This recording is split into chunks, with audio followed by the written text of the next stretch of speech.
감사합니다. 오늘 말씀 히브리서 5장입니다.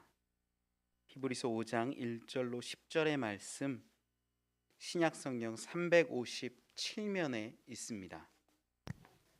히브리서 5장 1절로 10절의 말씀 우리 한 절씩 교독하겠습니다. 대제사장마다 사람 가운데서 택한 자이므로 하나님께 속한 일에 사람을 위하여 예물과 속죄하는 제사를 드리게 하나니 그가 무식하고 미혹된 자를 능락하는 것은 자기도 연약에 휩싸여 있습니다. 그러므로 백성을 위하여 속죄제를 드림과 같이 또한 자신을 위하여도 드리는 것이 마땅하니라. 이 종기는 아무도 스스로 취하지 못하고 오직 아론과 같이 하나님의 부르심을 받은 자라야 할 것이니라.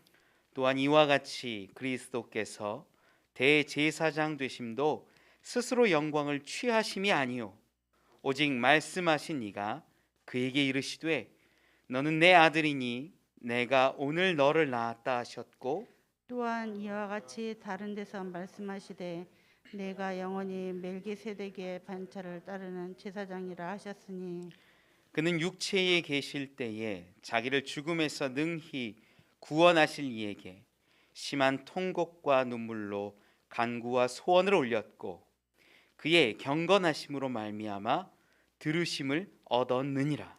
그가 아들이 치면서도 받으신 고난으로 순종함을 배워서 온전하게 되셨은즉 자기에게 순종하는 모든 자에게 영원한 구원의 근원이 되시고 하나님께 멜기세덱의 반차를 따른 대제사장이라 칭하심을 받으셨느니라. 아멘. 아멘. 할렐루야.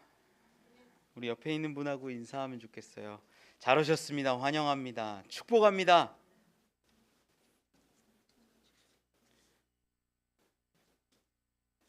한 성도님이 카페에 와서 저에게 물어보신 적이 있어요. 목사님, 비트코인 하면 어떻게 되나요? 비트코인에 관심 있는 분 계세요? 한번 손 한번 들어보시죠. 관심 있는 분. 하는 거 안 하는 거 떠나서 관심 있는 분 없으세요? 요즘 뉴스 보면 비트코인 얘기가 꼭 나오더라고요. 그만큼 사회 전반에 관심들이 있는 것 같습니다. 여러분, 비트코인 가상화폐가 뭔 줄 아세요? 알지 못하는데 돈이 된다 하니까 우리가 관심 갖는 거 아닐까요? 이 블록체인이라는 기술을 기반으로 만들어진 것이 가상화폐인데, 블록체인이 뭐냐면 옛날에 우리가 은행에 있을 때는 미국에 친구가 있어요. 여행을 갔는데 친구가 여행을 미국에 갔는데 돈이 갑자기 떨어졌대. 10만 원만 좀 보내달래요. 어떻게 해요? 내가 은행에 10만 원을 보내면 그 친구가 은행에 10만 원 들어온 게 확인이 되고 거기서 꺼낼 수 있잖아요. 정말 돈을 우편으로 보낸 게 아니라 기록이 간 거죠. 실물이 간 게 아니라. 중앙에 은행이라는 게 믿을 만한 삼자가 껴 있어서 내가 은행에 돈을 줬다. 은행이 그에게 돈을 준다. 그래서 그가 찾는 거예요. 이게 우리 보통의 세상 살아가는 경제 활동의 방식입니다. 금융 거래 방식이에요. 이 블록체인이라는 건 그러다가 은행이 해킹당하면 어떡해? 은행에 있는 그 장부 누가 조작해 가지고 잘못 기록이 남아 있으면 어떡해? 물론 은행도 이중 삼중으로 백업 장치를 둡니다만 그런 일들이 왕왕 있어 왔죠. 그래서 만들어진 게 블록체인이라는 기술인데, 그건 모든 사람에게 그 기록을 공유하는 거예요. 나도, 너 받은 사람도, 또 옆에서 본 사람도, 10만 명, 100만 명, 1000만 명, 1억이 되는 사람들이 모든 장부를 공유하는 거예요. 그러면 조작이 일어날 수 있을까요?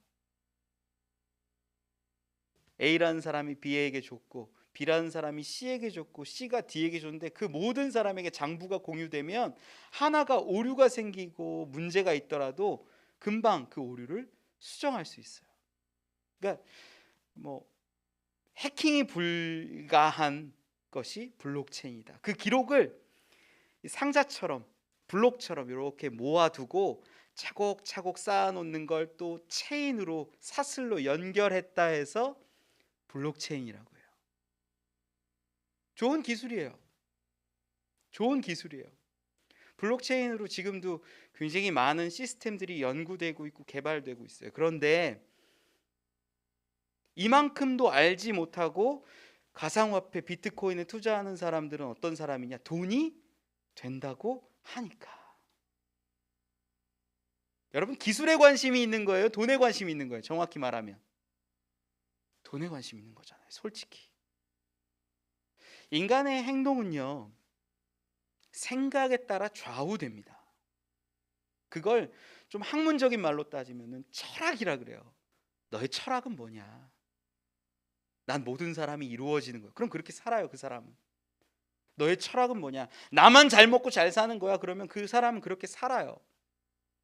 작은 행동의 반응들이 철학에 따라서 결정된다라는 거예요. 17세기 네덜란드의 튤립 파동이라고 있었어요.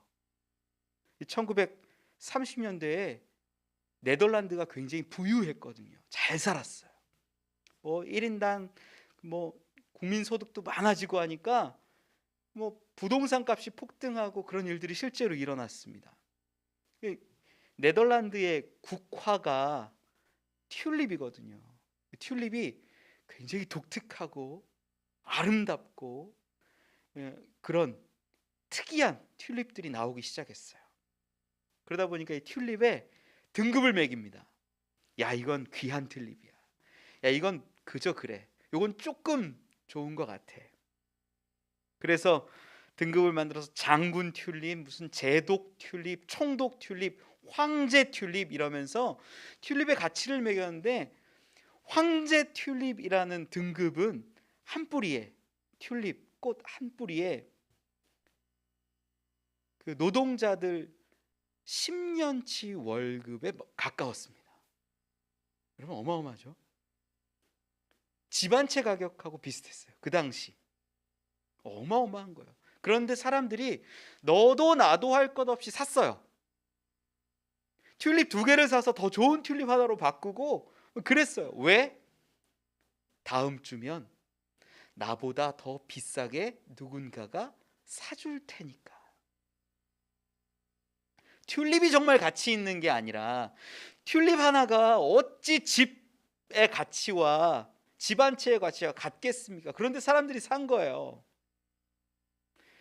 1637년 2월 3일 튤립 시장이 붕괴해 버렸습니다. 아무도 안 사는 거예요, 갑자기.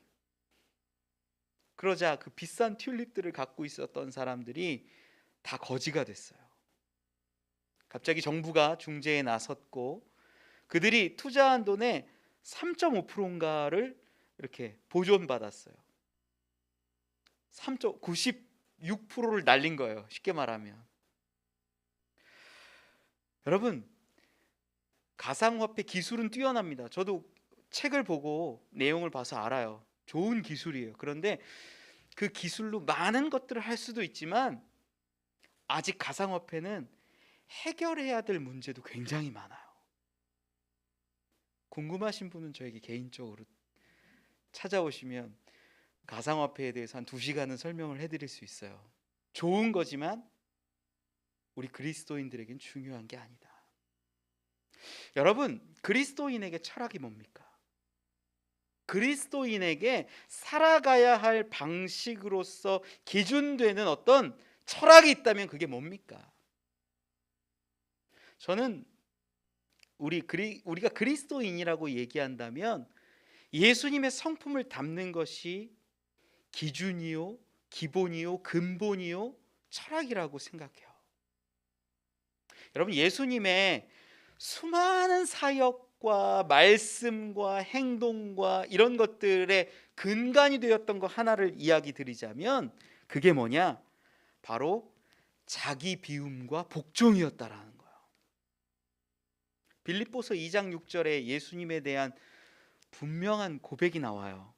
그는 근본 하나님의 본체시나 하나님과 동등됨을 취할 것으로 여기지 아니하시고 오히려 자기를 비워 종의 형체를 가지사 사람들과 같이 되셨고 사람의 모양으로 나타나사 자기를 낮추시고 죽기까지 복종하셨으니 곧 십자가에 죽으심이라.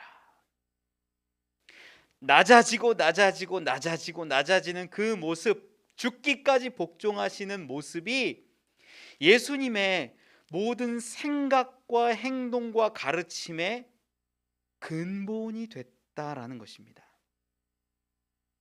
여러분, 예수님이 인간이 되셨다라는 건 뭘 의미하는 줄 아세요? 예수님이 인간이 되셨다라는 것은 육신을 입으셨기 때문에 반드시 죽을 수밖에 없다라는 것을 전제하고 있어요. 히브리서 9장 27절에 기록해요. 한 번 죽는 것은 사람에게 정해진 것이요. 인간이 되셨다라는 것은 죽어야 한다는 얘기예요. 예수님이 인간이 되실 때 우리가 막 성탄절에 막 기뻐하고 찬양하고 그러잖아요. 오심이 기쁜데 오심이라는 것 자체가, 육신을 입으셨다라는 것 자체가 죽으셔야만 하는 운명을 가지고 오신 거예요. 마치 물에 누가 허우적대고 빠져 있어요. 내가 그 사람 구하고 싶어요. 옆에 있던 밧줄을 쫙 던집니다. 이 밧줄을 던지는 게 마치 예수님이 육신을 가지고 이 땅에 오신 행위랑 비슷해요. 그러면 그 밧줄이 쭉 날아가 가지고 허우적대고 있는 사람 앞에 딱 드리워졌을 때 그게 죽으셔야 한다라는 이 연결되어 있는 인과 관계라는 겁니다. 오늘 본문은요, 사실 간단해요. 오늘 본문은 예수님이 죽으시고 부활하셨는데 그것이 뭐냐? 사람들만을 위해서가 아니라 자기 자신 예수님을 위해서 죽으시고 부활했다라는 기록이 있어요. 그 예로 드는 것이 대제사장이 그러했다. 그리고 이 죽으시고 부활하셔서 구원의 열매를 이루신 것이, 이 자기를 구원하신 그 사건이 또한 우리에게 연결되는데 자기에게 순종하는 모든 자에게 영원한 구원의 근원이 되셨다라는 거예요. 예수님이 이 땅에 오셔서 죽으시고 부활하신 그 놀라운 사건이 당신의 구원을 이루시고 또한 우리에게 본이 되셔서 구원의 길을 열어주시고 그에게 순종하고 그를 따르는 자에게 근원이 되셨다라는 말이에요. 저는 오늘 죽음과 연결된 부활이 우리에게 어떤 은혜인지, 죽고 부활하는 것이 우리에게 어떤 의미고 어떤 은혜인지 좀 나누기를 소망합니다. 첫 번째는요, 예수님의 죽음과 부활은 구원의 본이 된다라는 겁니다. 서두에 말씀드렸죠. 철학이 사람의 행동을 결정한다. 일본에서 도둑질을 가지고 사회 문화적으로 연구하는 교수님들이 모여가지고 도둑 연구회를 만들었어요. 도둑 연구회. 도둑질하는 사람들의 마음이 어떨까? 그래서 소논문으로 이렇게 작성한 것들이 도둑의 문화사라는 책으로 출간이 됐습니다. 그 내용은 굉장히 다양한데 뭐 그리스 신화에 있었던 신들에게 있었던 불을 훔쳐서 인간에게 가져다 준 그 프로메테우스 이야기도 있고요. 또 이 도둑질은 많은 사람들에게 비난받는 일인데 의적이라 불리우고 또 인기가 많았던 궤도 루팡의 이야기도 그 안에 담겨 있어요. 또 마릴린 먼로의 이 팬티를 훔친 소매치기 이야기까지 그 책에 등장합니다. 그런데 그 책의 맨 마지막 5장에 보면 굉장히 독특한 도둑 이야기가 하나 나와요. 중세 시대에 유골 도둑이 있었다라는 거예요. 유골 도둑. 이 중세 시대에는 그때는 우리 기독교가 굉장히 힘이 있었어요. 그러다 보니까 수도원이나 성당, 교회 이런 것들이 이렇게 많이 퍼져나갔죠. 그때 이 수도원에 굉장히 유명한 성인의 유골이 있다라고 하면 사람들이 막 몰려오기 시작하는 거야. 살아생전에 선한 일도 하고 막 기적을 펼치고, 우리 사도들의 이야기 알잖아요. 그런 분들의 유골이 있다고 하면 사람들이 구경하러 오는 거예요. 기도하러도 오고. 어느 수도원에 유명한 그 성인의 유골이 있다더라, 유품이 있다더라, 그러면 성유물이라고 해가지고 수많은 사람들, 순례자들이 그곳에 찾아와서 바라봅니다. 그 사람들이 헌금도 하는 거예요. 유명한 성인의 유골이 있으면 그 수도원이 부유해져요. 사람들이 많이 오니까, 헌금도 하니까. 수도원을 지었는데 수도원 운영이 어려워지면 유명한 사람의 유골을 사다가 놓기도 했어요. 수도원에서. 그만큼 유골 중심적으로 돌아갔습니다. 심지어 한 중세 시대에 성인이 한 분 있었는데 이분이 정말 아름답게 사셨죠. 사람들 돌보고 섬기고 사랑하고 기적도 펼치고. 이분이 산에 들어가서 오랫동안 수행을 하는데 늙었어요. 이제 죽을 때가 가까워 온 거죠. 사람들이, 야, 이분이 돌아가시면 우리 마을의 수도원에 유골을 안치하면 수많은 사람들이 오겠다. 수도원도 좀 부유해지고 주변에 우리들도 좀 좋아지겠다 생각을 한 거예요. 그런데 걱정되는 게 하나 있었어요. 이분이 만약에 돌아가셨는데 옆 마을에서 돌아가신 걸 먼저 발견해가지고 이분을 데려가서 유골을 자기네들 수도원에다가 세우면 어떡하지? 그래서 이 마을 사람들이 어떻게 했는 줄 아세요? 살아있는 이 성인을 죽이려고 했던 거죠. 여러분, 무섭지 않으세요? 기독교 안에, 하나님을 믿는 자들 안에 철학이 무너지면, 기준이 무너지면 보이는 것으로, 유골로 인하여서 부를 얻고 내 생활을 윤택하게 하고자 하는 마음들이 생긴다라는 거예요. 현대 교회는 어떻습니까? 현대 교회도 신도시 같은 곳에 수백억을 들여서 빚을 져서 정말 크고 아름다운 예배당을 세웁니다. 화려하게 치장해 놓고 이것이 마치 하나님의 능력인 양 이야기하고, 야, 우리 교회당 예쁘다, 멋있다, 아름답다, 성스럽다 말합니다. 아름다운 노래를 할 수 있는 사람들을 돈 주고 불러와서 성가대를 꾸리고 화려한 악기로 음악을 연주합니다. 이것이 마치 하나님의 영광을 드러내는 일인 양 행합니다. 교회 안에는 수많은 교육과 세미나, 사역들을 제시하면서, 야, 이 교회에 오면 훌륭한 그리스도인, 멋진 그리스도인 될 수 있다라고 보이게 합니다. 그런 거 보면요, 야, 나도 그 교회 가고 싶다라는 생각이 들 만큼 좋아요. 여러분, 이건 종교 마케팅입니다. 능력 있는 설교자나 아름다운 교회당, 체계적인 교육 훈련, 동시통역 예배, 수많은 이런 모양들이 마치 옛날 중세시대 때 수도원의 영지를 만들려고, 수도원의 배를 불리려고 유골을 갖다 놓고 성유물을 갖다 놓고 사람들을 꿰는 그것과 뭐가 다르겠냐라는 거예요.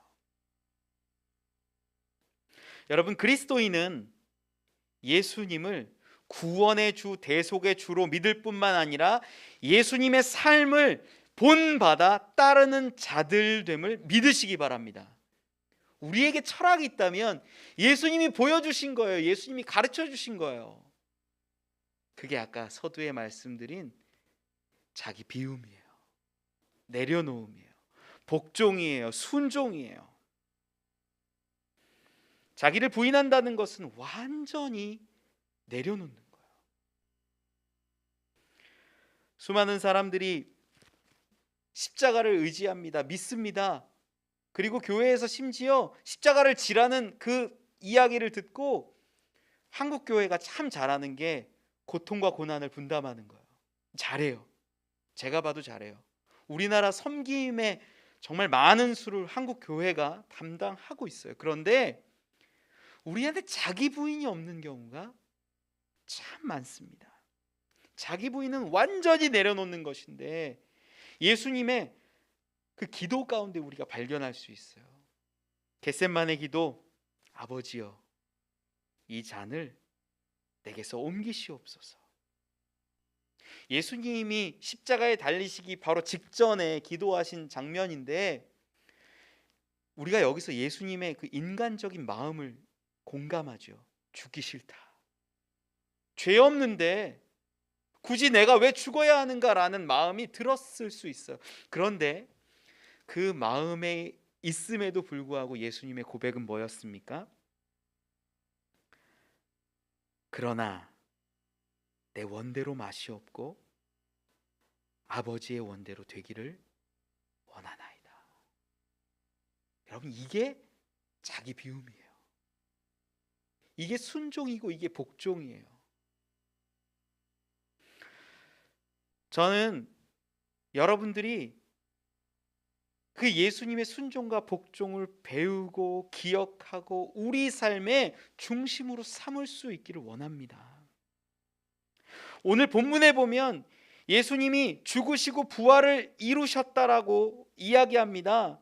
이 예수님께서는 7절 말씀에 기록하기를 그는 육체에 계실 때에 자기를 죽음에서 능히 구원하실 이에게 심한 통곡과 눈물로 간구와 소원을 올렸고 그의 경건하심으로 말미암아 들으심을 얻었느니라. 들으심이 뭐예요? 죽음과 그 부활을 의미해요. 죽고 부활하신 그 사건 하나님이 역사하셨다라고 말씀하는 거죠. 그런데 이 죽으시고 부활하시는 장면이 우리는 흔히 생각하기 야 나를 위해 죽으셨구나 나를 위해 부활하셨구나 라고 생각하는데 먼저는 오늘 본문에서 성경은 예수님을 위하여 그랬다라고 말해요. 본문 1절에서 3절 말씀에 우리 같이 한번 좀 읽어볼까요? 오늘 본문 말씀 1절에서 3절 같이 한번 읽어보죠. 시작.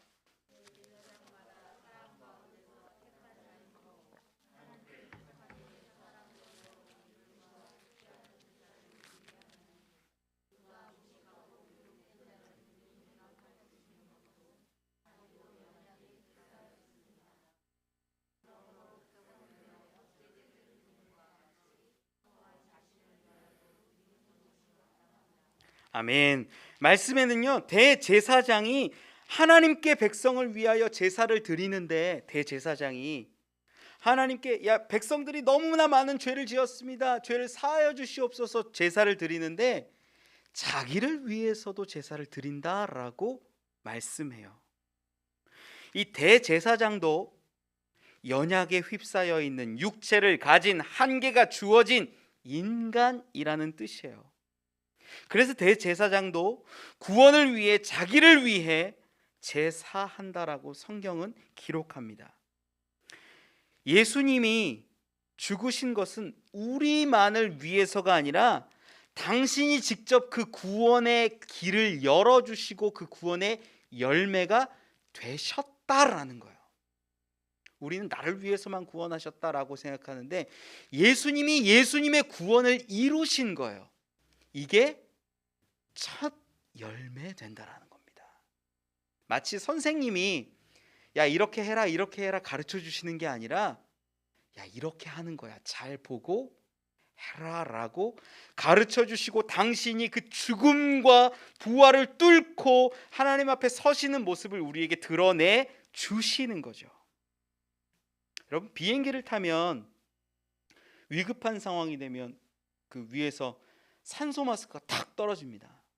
산소 마스크가 떨어지면 어떻게 해야 되냐면 먼저 건강한 성인이 그 산소 마스크를 끼는 거예요. 우리 생각에는 야 노약자를 먼저 챙겨야 되는 거 아니야? 라고 생각할 수 있는데 성인이 어른이 먼저 그 산소 마스크를 끼는 거예요. 내가 먼저 회복되고 내가 먼저 정신 차리고 안정 취해서 연약한 자를 돌보는 거죠. 그게 이제 산소 마스크 이론이라고 얘기를 해요. 예수님이 본이 되어 주신 사건이 참 중요해요. 우리가 인간의 육신의 몸을 입고 있기 때문에 한계가 있고 부족하고 연약한데, 예수님이 아니야, 너희들 이렇게 살아야 해라고 죽음 가운데 뛰어드시고 부활의 열매를 우리에게 직접 보여주시고 당신의 부활을 이루셨어요. 놀라운 구원을 이루셨어요. 그걸 우리에게 모델로, 본으로 보여주시고 따라올 수 있도록 인도하시는 거죠. 7절에 분명히 기록합니다. 그는 육체에 계실 때에 자기를 죽음에서 능히 구원하실 이에게 심한 통곡과 눈물로 간구와 소원을 올렸고 그의 경건하심으로 말미암아 들으심을 얻었느니라. 예수님은 죽기 싫었다는 거 우리 아까 얘기 드렸잖아요. 마음 같아서는, 인간의 모습 같아서는 죽기 싫으셨는데, 그래서 심한 통곡과 눈물과 간구와 소원을 올렸는지 몰라요. 결국 하나님의 그 역사하심으로 응답을 얻었죠. 7절 말씀에 들으심을 얻었느니라. 아버지, 나 죽기 싫습니다. 이 잔 내게서 피해 주십시오. 그런데 아버지 뜻대로 되기를 원합니다. 우리의 생각을 뛰어넘어서 마치 우리는 죽으면 예수님이 그렇게 기도하시면 죽지 않고 하나님께로 갈 수 있겠다라고 생각하지만, 하나님의 방식은 다르셨죠. 죽음으로 그리고 부활로 놀라운 열매를 우리에게 분명하게 보여주신 거예요. 영생하는 것은 죽음과 아픔을 경험하지 않는 것도 있겠지만 부활을 통해서 이루어짐을 우리에게 알려줍니다. 당신을 위해서 구원을 이루셨다라는 건, 예수님이 자기 자신을 위해서 구원을 이루셨다라는 것은 우리에게 분명히 드러나는, 확실히 증거되는 첫 열매로 보여주신 거예요. 오늘 본문 말씀 이 8절 9절에는 또한 기록합니다. 그가 아들이시면서도 받으신 고난으로 순종함을 배워서 온전하게 되셨은즉 자기에게 순종하는 모든 자에게 영원한 구원의 근원이 되시고. 예수님의 그 제가 근본 철학이 뭐라고 했어요? 자기 비움과 복종이라고 그랬죠. 마찬가지예요. 그리스도인의 구원의 근원이 어디 있는가? 자기에게 순종하는 모든 자에게 있다라고 성경은 분명하게 기록해요. 자기를 비워서 죽기까지 순종하신 예수님이 부활로 말미암아 모든 믿는 자, 자기에게 순종하는 자들에게 구원의 근원이 되십니다. 지금도 동일해요. 여기에 놀라운 비밀이 있어요. 예수님이 바라는 것은 죽지 않는 것이었는지 모르지만 하나님의 방법은 죽음과 부활로서 그 소원과 간구를 들어주시는 것이었고, 우리는 죽지 않길 바라지만 죽음이, 십자가를 짐이, 자기 부인이 영생의 길, 부활의 길이 된다라는 것입니다. 예수님 믿습니다, 믿습니다 라고 구원 얻는 것이 아니라, 말로만 해서 구원 얻는 것이 아니라 예수님처럼 비우고 복종하고 자기를 부인하며 십자가를 지는 것이 예수님의 제자된 삶이요, 예수님을 따르는 자며 그리스도인 된다라는 것입니다. 저는 여러분들이 십자가 믿습니다, 십자가 믿습니다, 예수님 믿습니다, 믿습니다라는 말만 하는 것이 아니라 우리 예수님께 순종하는 자 되기를 원합니다. 이 순종이 복종이라는 거예요. 자기 비움이라는 거예요. 자기 낮아짐이라는 거예요. 내 마음과 내 생각과 내 뜻을 죽이고 내려놓고 하나님 뜻 따라 살아가는 것이 자기 부인이요, 순종이요, 복종이요, 예수님이 십자가에 죽으신 모습이라는 거예요. 여러분, 부활은 아주 간단합니다. 예수님처럼 복종하고 순종할 때 일어나는 놀라운 하나님이 주시는 열매임을 믿으시기 바랍니다. 고린도전서 15장 22절로 기록합니다. 아담 안에서 모든 사람이 죽은 것 같이 그리스도 안에서 모든 사람이 삶을 얻으리라. 그러나 각각 자기 차례대로 되리니 먼저는 첫 열매인 그리스도요, 다음에는 그가 강림하실 때에 그리스도에게 속한 자요. 주를 믿으려거든 자기에게 순종하는 자, 예수님께 순종하는 자, 그들이 부활에 동참함을 믿으시기 바랍니다. 여러분, 그리스도의 순종을, 그리스도의 복종을, 그리스도의 자기 비움을 바라보시고 우리도 순종하고 복종할 수 있기를 원합니다. 예수님의 그 부활의 첫 열매 되셨듯이, 구원을 이루셨듯이 우리도 구원을 얻을 수 있기를 원합니다. 우리를 낮추고 순종하여 십자가 지을 때 주님이 말씀하신 그 놀라운 약속과 축복이 있습니다. 예수님 분명히 말씀하셨어요. 나를 따르는 자 자기를 부인하고 자기 십자가를 지고 나를 따르라. 이제는 행위로가 아니라 내 마음으로부터 주께 순종하고 복종하고 그 삶을 따라 행할 때, 십자가 질 때 우리에게 놀라운 구원의 은혜가 있음을 믿습니다. 두 번째 은혜 나누기를 원하는 것은요, 하나님께서 예수님을 대제사장으로 칭하셨다라는 겁니다. 본문 10절 말씀에 이렇게 기록해요. 하나님께 멜기세덱의 반차를 따른 대제사장이라 칭하심을 받으셨느니라. 이것은 예수님이 대속자 되시고 대제사장 되심이 스스로 이루어낸 것이 아니라 하나님께로부터 칭하심을 받았다라고 말씀하는 거예요. 이 본문에는 아론의 예를 들고 있지요. 하나님이 그 영광을 주시고 하나님이 불러주셔야 가능하다라는 얘기예요. 5절 6절 말씀에 기록합니다. 또한 이와 같이 그리스도께서 대제사장 되심도 스스로 영광을 취하심이 아니요 오직 말씀하신 이가 그에게 이르시되 너는 내 아들이니 내가 오늘 너를 낳았다 하셨고, 또한 이와 같이 다른 데서 말씀하시되 내가 영원히 멜기세덱의 반차를 따르는 제사장이라 하셨으니.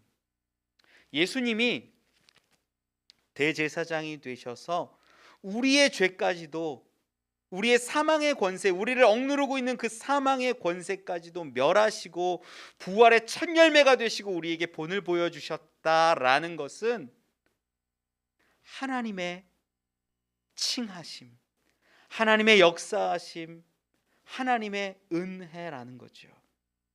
저는 하나님이 칭하셨다, 하나님이 정하셨다, 하나님이 낳으셨다, 하나님이 정하셔서 예수님을 구주로, 구원자로, 대속자로, 희생 제물로 삼으셨다라는 걸 여러분들께 말씀드립니다. 이것은 우리가 그리스도인 되는 것에도 동일하다는 거예요. 하나님께서 예수님을 대제사장으로 삼으셔서 영광을 주십니다. 그리고 그 놀라운 속죄함이 우리에게도 적용되지요. 그를 믿고 순종하는 자에게 구원의 근원이 되셨습니다. 이것은 우리가 그리스도인 됨이 내가 믿고 내가 잘나고 내가 종교 행위하고 내가 기도하고 내가 무언가를 해서 되는 것을 말하는 것이 아니라 칭하셨다라는 것이 하나님이 우리를 부르시고 하나님이 우리를 택하시고 하나님께서 우리를 예수께로 인도하시고 하나님께서 우리를 예수 믿게 하셨고 하나님께서 우리를 부활로 인도하신다라는 것입니다. 많은 종교가요, 내가 하는 거예요. 내가 기도하고 내가 물 떠놓고 내가 뭘 해서 내가 그거 정 못하면 누군가한테 부탁해가지고 기도라도 하게 하는 거예요. 수많은 종교가 그래요. 무슨 신천지는 보니까 이 제사장 지파가 되려고 공부를 해요. 성경 공부를 수없이 해서 외우고 시험을 쳐요. 말씀을 달달 외우고 교리를 암송해요. 그걸로 제사장 되고 그걸로 공부해서 성공하고 구원 얻습니까? 아니에요. 아니에요. 그렇게 되면 내 의잖아요. 여러분, 신천지처럼요, 공부해가지고 제사장 집화 되는 게 구원이라면 여러분들 죄송한데 힘들어요. 20대들 머리 핑핑 돌아가는 사람들 공부해서 이길 수 있겠어요? 성경 말씀 못 외우면 안 된다니까요. 거기서는 여러분, 내 의로, 내 지식으로 어떤 것으로 구원 얻는 게 결코 아닙니다. 에베소서 2장 8절에 기록합니다.